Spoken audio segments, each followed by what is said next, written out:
The U.S. State Department has recently expressed disappointment at the Indian government's refusal to allow a delegation on religious freedom to visit the country this week.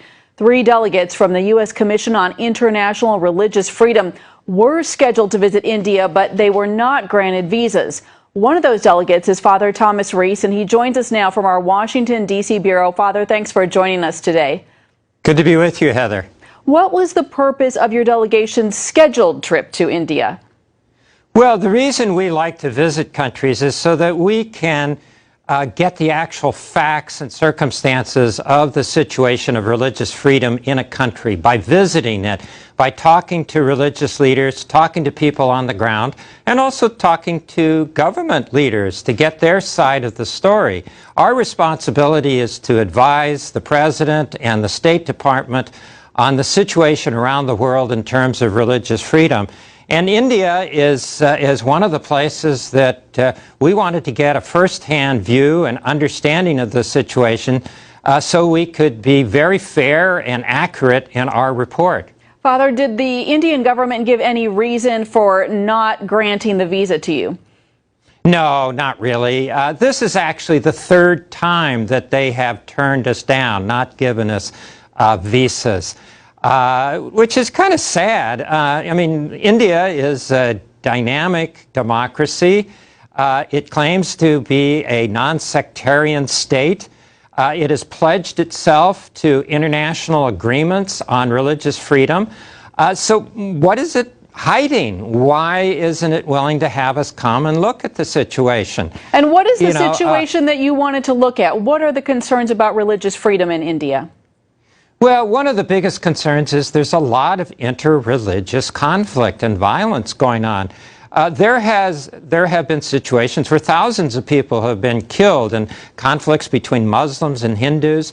We've seen situations where churches have been burned, been attacked by mobs. And sometimes the police are there and they're just standing by doing nothing or, participating.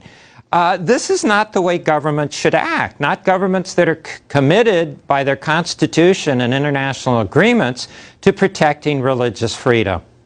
And what have you seen with Christian churches as targets in particular? Is the violence there increasing? What's going on with that?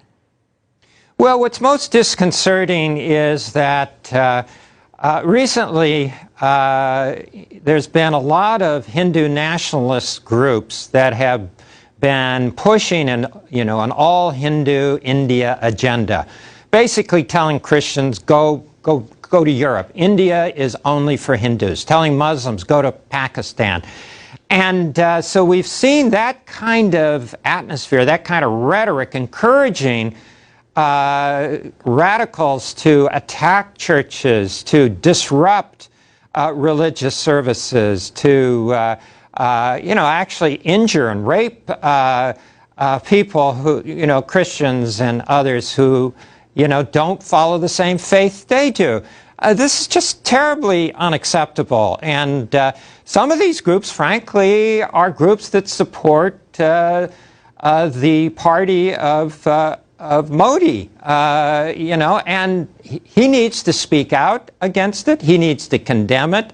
And not just in English to the international press, he needs to do it to his own followers in the local languages that they understand.